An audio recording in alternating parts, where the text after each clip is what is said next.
City police station limits Begur ಇಲ್ಲಿ ಅಕ್ಷಯ ನಗರದಲ್ಲಿ ಒಂದು ಬ್ಲೀಸ್ ತೈ ಸ್ಪಾನಲ್ಲಿ ಒಂದು ಮ್ಯಾನೇಜರಾಗಿ ಕೆಲಸ ಮಾಡುವಂತಹ ಇಬ್ಬರು ವ್ಯಕ್ತಿಗಳು, ಒಬ್ಬ ಮುನ್ನು ಕುಮಾರ್ ಮತ್ತು ಇನ್ನೊಬ್ಬ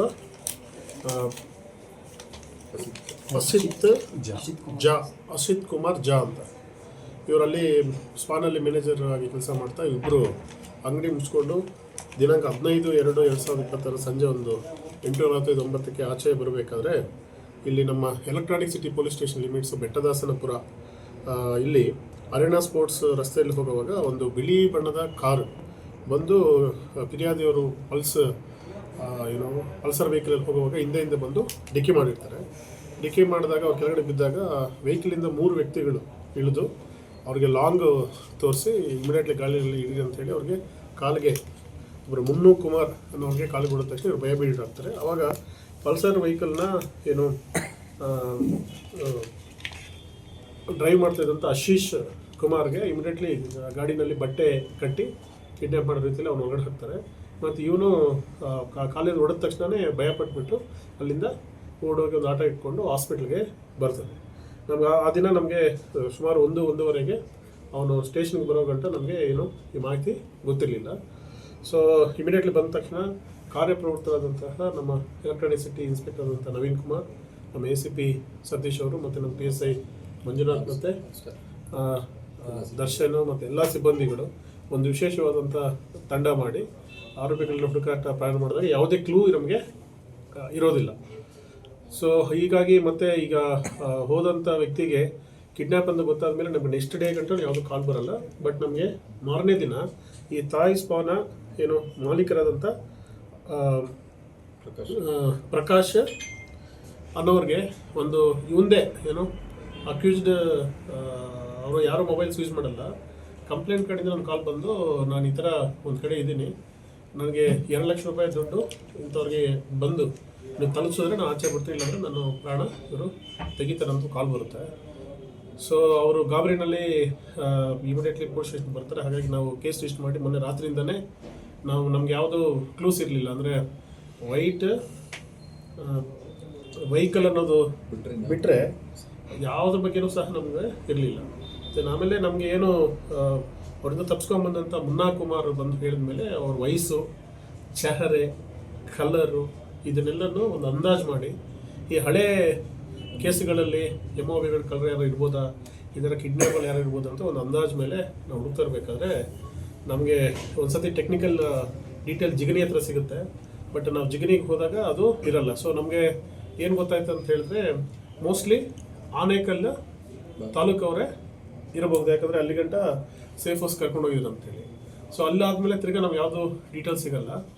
ಸೊ ನಾವು ಹಿಂಗೆ ಹುಡುಕ್ತಾ ಇರಬೇಕಾದ್ರೆ ನಿನ್ನೆ ನಮಗೆ ಕಾಲ್ ಬರುತ್ತೆ ಸಂಜೆ, ಇಲ್ಲಿ ನಮಗೆ ದುಡ್ಡು ತಗೊಂಡು ಈ ಪ್ರಕಾಶ್ ಮಂಡಲ್ ನಮ್ಮ ಬೆಟ್ಟದಾಸನಪುರ ಇಂಡಿಯನ್ ಪೆಟ್ರೋಲ್ ಬಂಕ್ ಹತ್ರ ಬಿಂಗಿಪುರ ರಸ್ತೆಯಲ್ಲಿ ನೀನು ಬಂದು ಅಲ್ಲಿ ಯಾವುದಾದ್ರೂ ಒಂದು ಗಿಡ, ತೆಂಗಿನ ಗಿಡ ಒಂದಿರ್ತದೆ, ನೀಲಗಿರಿ ತೋಪಲ್ಲಿ ಗಿಡ ಇರ್ತದೆ, ಅಲ್ಲಿ ಹಾಕಿ ಅಲ್ಲಿಂದ ವಾಪಸ್ ಹೋಗಬೇಕು ಅಂತ ಅವರು ಹೇಳಿರ್ತಾರೆ. ಸೊ ಈಗಾಗಲೇ ನಾವು ಕಾರ್ಯಪ್ರವೃತ್ತರಾಗಿರ್ತೀವಿ. ಹಾಗಾಗಿ ಒಂದು ವ್ಯಕ್ತಿ ಬಂದ ತಕ್ಷಣವೇ ನಾವು ಅವನ್ನ ಇಟ್ಕೊತೀವಿ.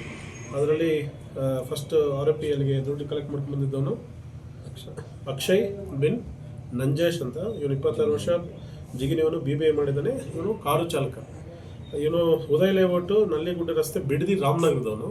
ಬಟ್ ಇಲ್ಲಿ ಇವನಿಗೆ ಅಂಬೇಡ್ಕರ್ ನಗರ, ನೇಟಿವ್ ಬಂದು ಅಂಬೇಡ್ಕರ್ ನಗರ ಕರಗದಮ್ಮ ರಸ್ತೆ ಜಿಗಿನಿ. ಇವೊಂದು ನಾವು ಇಮಿಡಿಯೇಟ್ಲಿ ಪೂರ್ವಾಪರ ಮಾಡಿದ್ರೆ ಇವನು ಹಿಂದೆ ಕಿರಣ್ ಅವರ ಮರ್ಡರ್ ಕೇಸಲ್ಲಿ ಬನ್ನೇರುಘಟ್ಟ ಪೊಲೀಸ್ ಸ್ಟೇಷನ್ ಲಿಮಿಟಲ್ಲಿ ಮರ್ಡರ್ ಆರೋಪಿ ಆಗಿರ್ತಾನೆ. ಸೊ ಅವನ್ನ ನಾವು ವಶಕ್ಕೆ ಪಡೆದು ಅವನ ಕಡೆಯಿಂದ ಇನ್ನಿಬ್ಬರು ಆರೋಪಿಗಳಾದಂತಹ ಮಂಜುನಾಥ್ ಮಂಟಪ ಬಿನ್ ಶಿವಪ್ಪ ಅಂತ. ಇವನು 28 ವರ್ಷ, ಇವನು BA ಓದಿದ್ದಾನೆ. ಇವನು ಫೆಸಿಲಿಟಿ ಮ್ಯಾನೇಜರ್, ಇಲ್ಲೇ ನಮ್ಮ ಗೊಟ್ಟಿಗೆರೆಯ ಸಲಾರಸ್ ಅಪಾರ್ಟ್ಮೆಂಟಲ್ಲಿ ಫೆಸಿಲಿಟಿ ಮ್ಯಾನೇಜರಾಗಿ ಕೆಲಸ ಮಾಡ್ತಾ ಇದ್ದಾನೆ. ಅದು ಇನ್ನೊಬ್ಬ ಪ್ರಜ್ವಲ್ ಅಂತೇಳಿ, ಇವನು 10ನೇ ತರಗತಿ ಓದಿದ್ದಾನೆ. ಬಟ್ ಅಮೆಜಾನ್ ಕಂಪ್ನಿನಲ್ಲಿ ಮ್ಯಾನೇಜರಾಗಿ ಕೆಲಸ ಮಾಡ್ತಾರೆ. ಅಂದರೆ ಪ್ರತಿಯೊಬ್ಬರು ಪ್ರೈವೇಟ್ ಕಂಪ್ನಿಗಳಲ್ಲಿ ಕೆಲಸ ಮಾಡೋರೆ. ಆಮೇಲೆ ನಾವು ವಿಚಾರ ಮಾಡಿದಾಗ ಈ ಮಂಜುನಾಥ್ ಮತ್ತು ಈ ಪ್ರಜ್ವಲ್ ವಿಚಾರ ಮಾಡಿದಾಗ ಈ ಹಿಂದೆ ಬೇಗೂರಲ್ಲಿ ಒಬ್ಬ ಸ್ಕ್ರ್ಯಾಪ್ ಡೀಲರ್ನ ಒಂದು ಮಾಲೂರಲ್ಲಿ ಹೋಗಿ ದುಡ್ಡು ಬರಬೇಕಂತ ಕಿಡ್ನ್ಯಾಪ್ ಮಾಡಿಟ್ಟು ಆ ಕೇಸಲ್ಲಿ ತುಂಬ ಜನ ಅರೆಸ್ಟ್ ಮಾಡಿದಾಗ ಇವನು ಇದ್ದ. ಬಟ್ ಇವನು ಇವನೇನು ಪಾತ್ರ ಇದೆಯಾ ಇಲ್ವಾ ಅಂತ ಹೇಳುವಾಗ ನಾನು ಇರಲಿಲ್ಲ, ನನಗೆ ಗೊತ್ತಿಲ್ಲ ಅಂತ ಹೇಳಿದ್ಮೇಲೆ ಅವ್ನು ವಾಚ್ ಮಾಡೋದಂತ ಆ ಕೇಸಿಂದ ಅವನ್ನ ಬಿಟ್ಟಿರ್ತಾರೆ. ಇಲ್ಲಿ ನೋಡಿ ನಿನ್ನೆ ನಾವು ಇಲ್ಲಿ ಐಡೆಂಟಿಫೈ ಮಾಡುವಾಗ ಅವನು ಅದೇ ಕೇಸಲ್ಲಿ ಇದ್ದಾನೆ ಅನ್ನೋದು ಗೊತ್ತಾಯಿತು. ಪೂರ್ವಪರ ವಿಚಾರ ಮಾಡ್ತಾ ಇದ್ವಿ. ಇದಾದ ನಂತರ ಯಾಕೆ ಇದು ಮಾಡಿದ್ರು ಅಂತ ಹೇಳಿದ್ಮೇಲೆ ಈ ಸಲಾರಿಸ್ ಅಪಾರ್ಟ್ಮೆಂಟಲ್ಲಿ ಫೆಸಿಲಿಟಿ ಮೇಲೆ ಕೆಲಸ ಮಾಡೋಂಥ ಇವನು ಮಂಜುನಾಥ್ ಏನು ಮಾಡ್ತಾನೆ, ಅಲ್ಲಿ ಮೇಂಟೆನೆನ್ಸ್ ಕೊಟ್ಟಿರೋ ದುಡ್ಡೆಲ್ಲ ಸ್ವಂತಕ್ಕೆ ಯೂಸ್ ಮಾಡಿಕೊಂಡು ಬ್ಯಾಂಕ್ ಕರಪ್ಟ್ ಆಗಿಬಿಟ್ಟಿದ್ದಾರೆ. ಅಲ್ಲಿ ಫೆಸಿಲಿಟಿ ಮ್ಯಾನೇಜರ್ ಕೆಲಸದವರು ಇಮಿಡಿಯೇಟ್ಲಿ ದುಡ್ಡು ರೀಪೇ ಮಾಡಂತ ದುಡ್ಡು ಎಲ್ಲಿ ಕಳ್ಕೊಂಡಿದೆಯಪ್ಪ ಅಂತ ಹೇಳಿದ್ರೆ ಇವನು ಆನ್ಲೈನ್ ಗೇಮಿಂಗ್ ಆಡಿದ್ದಾನೆ. ಆನ್ಲೈನ್ ಗೇಮಲ್ಲಿ ಲಕ್ಷಾಂತರ ರೂಪಾಯಿ ದುಡ್ಡು ಹೋಗಿ ಅದನ್ನು ಬ್ಯಾಂಕಿಗೆ ಜಮಾ ಮಾಡ್ದಿರಾ ಏನಾದರೂ ಮಾಡಬೇಕಂತ ಹೇಳಿದಾಗ ಇಬ್ಬರು ಯಾರು ಮಂಜುನಾಥ್ ಮತ್ತು ಪ್ರಜ್ವಲ್ ಇವರು ಆಲ್ರೆಡಿ ಒಂದು ಕಿಡ್ನಾಪ್ ಕೇಸು ಕ್ರಿಮಿನಲ್ ಹಿನ್ನೆಲೆ ಇರೋದು ಯೋಚನೆ ಮಾಡ್ತಾರೆ ಏನು ಮಾಡೋದು ಅಂತ. ಅವಾಗ ಅವ್ರು ಹೇಳ್ತಾರೆ ಅವ್ರ ಊರಲ್ಲೊಬ್ಬ ಏನು ಗೋವಿಂದ ರಾಜು ಅಂತ ಹೇಳಿ ಅವನು ಫಸ್ಟ್ ಸ್ಪಾ ನಡೆಸ್ತಾ ಇರ್ತಾನೆ. ಈಗ ಇಮಿಡಿಯೇಟ್ಲಿ ಒಂದು ಕಾರ್ ತೊಗೊಂಡಿದ್ದಾನೆ, ಮನೆ ತೊಗೊಂಡಿದ್ದಾನೆ, ಬಂಗಾರ ಹಾಕಿದ್ದಾನೆ. 2-3 ತಿಂಗಳಲ್ಲೇ ಇಂಪಾರ್ಟೆಂಟ್ ಆಗಿದೆ. ಈ ಥರ ಇನ್ನೊಬ್ಬರು ಯಾರೋ ಹುಡುಕರು ಅಂತ ಹೇಳಿದಾಗ ಊರಲ್ಲೇ ಮಾಡಿದ್ರೆ ಎಲ್ಲರಿಗೂ ಗೊತ್ತಾಗುತ್ತೆ. ಹಾಗಾಗಿ ಇವನು ಪಾರ್ಟ್ನರ್ಶಿಪ್ ಮಾಡ್ತಾ ಇದ್ನಲ್ಲ, ಯಾರು ಈಗ ಪ್ರಕಾಶ್ ಮಂಡಲ್ ಇರ್ಬೋದು, ಅವ್ರ ಕೈಲಿ ಕೆಲಸ ಮಾಡೋಂಥವ್ರು. ಇವರು ಸ್ಪಾನಲ್ಲಿ ತುಂಬ ದುಡ್ಡಿದೆ, ಸಂಜೆಗೆ ಇದು ಬರ್ತಾರಂತ ಒಂದು ತಿಂಗಳ ಹಿಂದೆನೇ ಬಂದು ಮನೆಯಲ್ಲಿ ಪ್ಲ್ಯಾನ್ ಮಾಡಿ ವಾಚ್ ಮಾಡಿ ಅವ್ನು ತಗೊಂಡು ಹೋಗಿ ನಮಗೆ ದುಡ್ಡು ಬರುತ್ತೆ ಅನ್ನೋ ಒಂದು ವಿಚಾರದಲ್ಲಿ ಈ ಕೇಸ್ ಮಾಡಿದ್ದಾರೆ.